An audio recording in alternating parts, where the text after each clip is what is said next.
So even though we face the difficulties of today and tomorrow, I still have a dream.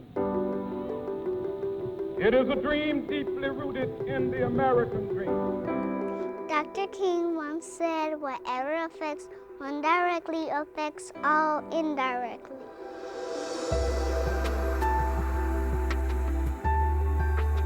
When you think about the thousands of 8th graders who will graduate this year from the Chicago public school system, 6 out of 100 will go on to complete a 4-year college program. If we don't do something about education about children in the city, it's going to make the civil rights movement look like a Tea Party. There have been more people killed in the Chicago public school system than the entire civil rights movement from the 60s.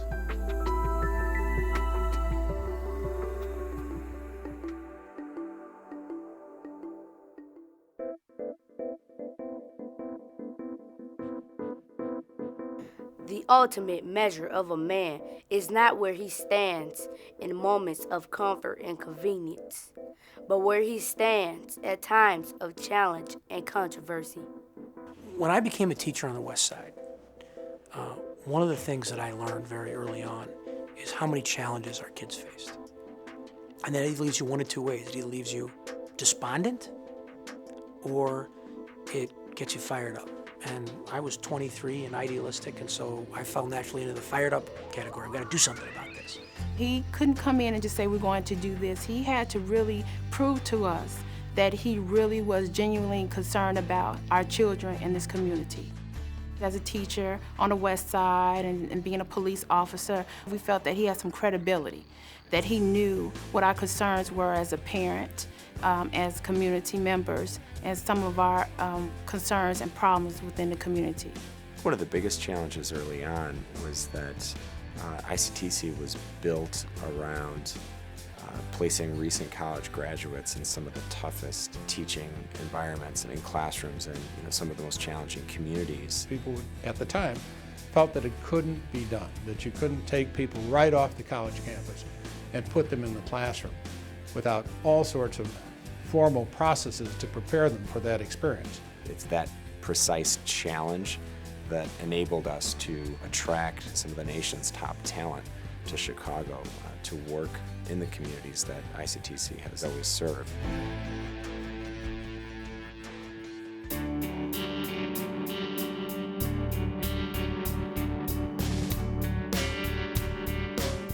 Life's most persistent and urgent question is, what are you doing for others?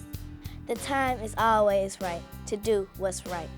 We wanted people who wanted to be there, high-skilled graduates of top colleges or career changers who saw it as their mission in life to try and change the status quo. ICTC teachers bring an unbelievable amount of energy to the table. They are mission-driven, and they have a certain resilience that is hard to find in the average person. And that's exactly what we need in our schools. You're bringing people from top-tier universities and bringing them into education in areas that need people with a lot of talent. They're able to look at problems, find solutions, and look for the positive and have high standards that they bring with them to the program from their own educational background.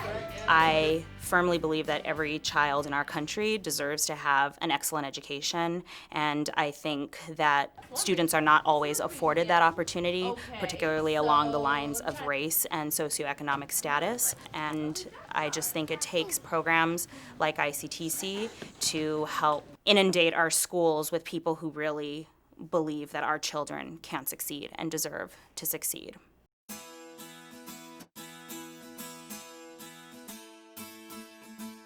Human progress is neither automatic nor inevitable. Every step toward the goal of justice requires sacrifice, suffering, and struggle. The tireless exertions and passionate concern of dedicated individuals.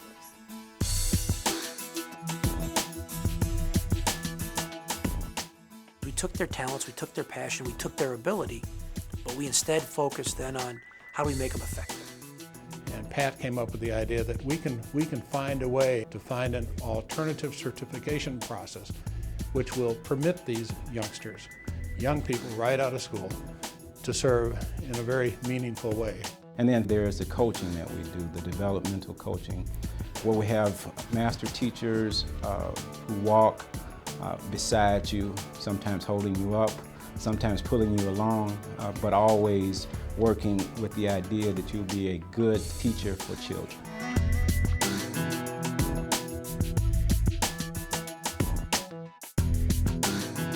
I've grown so much more in such a short amount of time with these people in ICTC and the coaches, and my students as well, that it's just a mind-blowing perspective.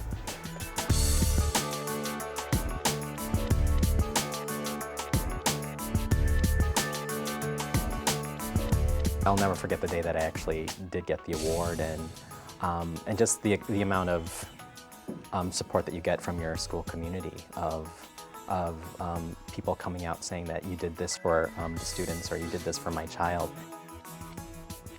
A success that I always go to is instilling this belief in my students that they can succeed no matter what the obstacles are that come before them. The question is always, where are you going to college? You know, what will you accomplish? And they must tell me.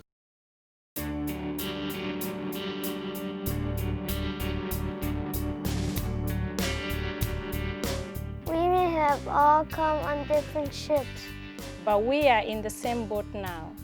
The Langelock Charter Academy was established not only to provide a quality education for the children we serve, but also to be a model for urban schools, urban education all around the country. I think what really distinguishes us is the fact that we have a school that stresses absolute excellence.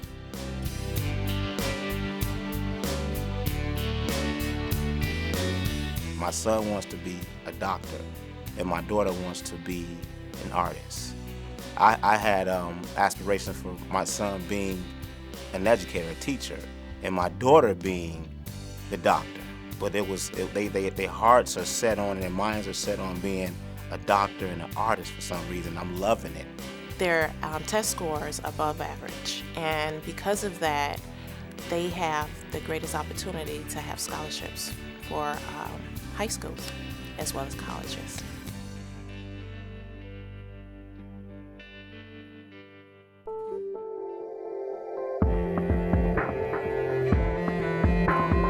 There's this anonymous saying to the effect that we risk more than others think is safe. We care more than others think is wise. We dream more than others think practical, and we expect more than others think possible.